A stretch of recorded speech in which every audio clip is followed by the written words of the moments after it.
Hello to everyone, welcome to my channel prism classes. Last వీడియోలో మనం CTET యొక్క syllabus గురించి తెలుసుకున్నాం, కానీ అందులో లాంగ్వేజెస్ సిలబస్ అనేది తెలుసుకోలేదు. ఈరోజు ఈ వీడియోలో తెలుసుకుందాం. అసలు లాంగ్వేజెస్ అనేవి ఎన్ని ఉంటాయి, మనం ఏ లాంగ్వేజ్ తీసుకుంటే మనకి ఈజీగా ఉంటుంది, లాంగ్వేజ్ 1లో ఏముండిద్ది, లాంగ్వేజ్ 2లో అనేది ఏముంటాయి, క్వశ్చన్స్ ఎలా ఇస్తాడో ఇప్పుడు ఈ వీడియోలో చూసుకుందాం. చూడండి, మనకి లాంగ్వేజెస్లో ఎక్కువగా మనం తీసుకునేది ఇంగ్లీష్, హిందీ, తెలుగు. ఈ 3 లాంగ్వేజెస్లో నుంచి ఏదో ఒక 2 లాంగ్వేజెస్ చూస్ చేసుకుంటాం. ఇప్పుడు మొదటిగా మనం సపోజ్ ఏ లాంగ్వేజ్ చూసుకున్నా మనకి రెండిట్లో కూడా అన్సీన్ ప్యాసేజెస్, అన్సీన్ పోయమ్స్. అంటే లాంగ్వేజ్ 1 తీసుకుంటే అన్సీన్ పోయమ్స్ 2 ఇస్తారు. లాంగ్వేజ్ 2కి వచ్చేసి మనం హిందీ తీసుకుంటే దాంట్లో అన్సీన్ ప్యాసేజెస్ 2 ఇస్తాడు. దానికి టూ ప్యాసేజెస్కి 15 మార్క్స్ ప్లస్ పెడగాగికి 15 మార్క్స్.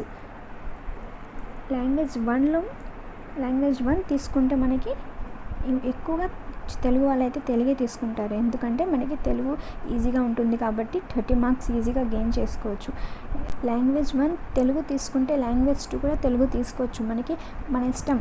లాంగ్వేజ్ 1 ఒకటి తీసుకొని లాంగ్వేజ్ 2లో ఇంకో లాంగ్వేజ్ తీసుకున్నా పర్లేదు మనకి, కానీ ఎక్కువ మంది మనం తెలుగు వాళ్ళం కాబట్టి తెలుగు ఈజీగా ఉంటుంది. అందుకని లాంగ్వేజ్ 1 తెలుగు తీసుకుంటే లాంగ్వేజ్ 1లో 2 పోయమ్స్ ఇస్తాడు. 2 పోయమ్స్ వచ్చేసి 15 మార్క్స్ ప్లస్ పెడగాగి వచ్చేసి 15 మార్క్స్, టోటల్ 30 మార్క్స్ అయిపోతాయి.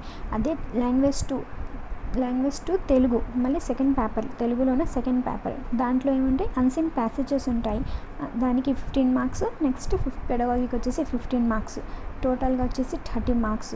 ఇప్పుడు టోటల్ అంటే లాంగ్వేజ్ 1, లాంగ్వేజ్ 2 సిలబస్ సేమ్, కానీ లాంగ్వేజ్ 1లో అనేది పోయమ్స్ ఇస్తాడు, లాంగ్వేజ్ 2లో ప్యాసేజెస్ ఇస్తాడు, అంతే డిఫరెన్స్.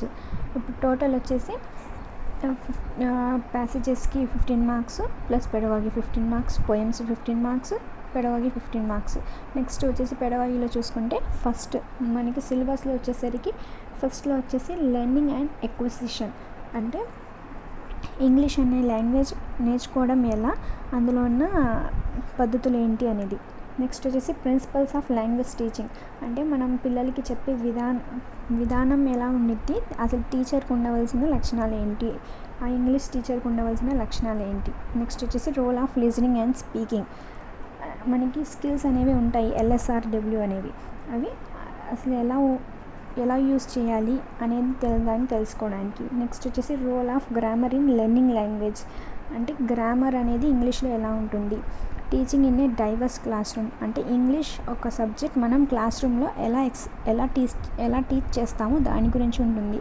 నెక్స్ట్ వచ్చేసి లాంగ్వేజ్ స్కిల్స్ అంటే ఇప్పుడే చెప్పాను కదా, LSRW, ఆ 4 స్కిల్స్ గురించి అంత డీప్గా కాకుండా మామూలుగా అసలు యూస్ చేసే విధానం ఏంటి, ఎలా ఎప్పుడు ఏ స్కిల్ యూస్ చేస్తారో దాని గురించి ఉంటుంది.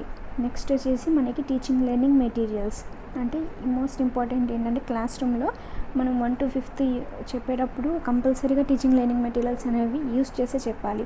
అందుకని అసలు ఇంగ్లీష్ క్లాస్లో ఎలాంటివి ఉపయోగపడతాయి, 3Dయా లేకపోతే ఫ్లాష్ కార్డ్సా అలాంటివి, దానికోసమని టీచింగ్ లెర్నింగ్ మెటీరియల్ గురించి ఉంటుంది. నెక్స్ట్ వచ్చేసి రెమెడియల్ టీచింగ్ అంటే మనం పిల్లలు ఎలాంటి పిల్లలకి ఏ విధంగా చెప్పాలి అనేది దాని గురించి ఉంటుంది. ఈ టోటల్ పెడగాగి వచ్చేసి 15 మార్క్స్. అండ్ లాంగ్వేజ్ 1 తీసుకుంటే అన్సీన్ పోయమ్స్ వచ్చేసి 15 మార్క్స్, పెడగాగి 15 మార్క్స్, 30 మార్క్స్ వచ్చేసింది. లాంగ్వేజ్ 2లోకి unseen passages 10 marks, pedagogy 15 marks, total 30 marks. ఇందులోనే నేను 60 మార్క్స్ చెప్పేశాను. లాంగ్వేజ్ 1కి వచ్చేసి 30 మార్క్స్, లాంగ్వేజ్ 2కి వచ్చేసి 30 మార్క్స్, టోటల్ 60 మార్క్స్ ఇక్కడే వచ్చేసింది. నెక్స్ట్ వచ్చేసి మనకి మ్యాథ్స్ యొక్క సిలబస్ మన లాస్ట్ క్లాస్లో చెప్పుకున్నాం, కానీ దాంట్లో పెడగాగి సిలబస్ మాత్రం చెప్పుకోలేదు, అది ఇందులో చూద్దాం. మ్యాథ్స్ పెడగాగి సిలబస్కి వచ్చేసరికి మనకి ఫస్ట్గా వచ్చేసి నేచర్ ఆఫ్ మ్యాథమెటిక్స్, అంటే గణితం యొక్క స్వభావం ఏంటి అనే దాని గురించి ఉంటుంది. Next place of maths in curriculum అంటే పథక రచన, మనకి పథక రచనలో ఈ గణితం అనే దాన్ని ఏ క్లాస్ తర్వాత లేకపోతే ఏ క్లాస్ ముందు పెట్టాలో దాని గురించి ఉంటుంది. లాంగ్వేజ్ ఆఫ్ మ్యాథమెటిక్స్ మనం టీచ్ చేసేటప్పుడు క్లాస్లో ఏ లాంగ్వేజ్ యూస్ చేసి మనం పిల్లలకి అర్థమయ్యేటట్టు చెప్పాలో దాని గురించి ఉంటుంది. Next community evaluation in mathematics, అంటే గణితం యొక్క మూల్యాంకనం ఏంటి, దాని యొక్క రూల్స్ అండ్ రెగ్యులేషన్స్ ఏంటి అనే దాని గురించి, అసలు మ్యాథ్స్ నేర్చుకుంటున్నాం కాబట్టి మనకి ఉపయోగాలు ఏంటి అనే దాని గురించి ఉంటుంది. Next problems of teaching. మనం ఒకవేళ మ్యాథ్స్ అనేది నేర్చుకోకపోతే మనకి ఉండే ప్రాబ్లమ్స్ ఏంటి అనే దాని గురించి. Next error analysis in teaching, అంటే మనం క్లాస్లో గణితం బోధించేటప్పుడు జరిగే లోప నివారణ పద్ధతులు అనమాట.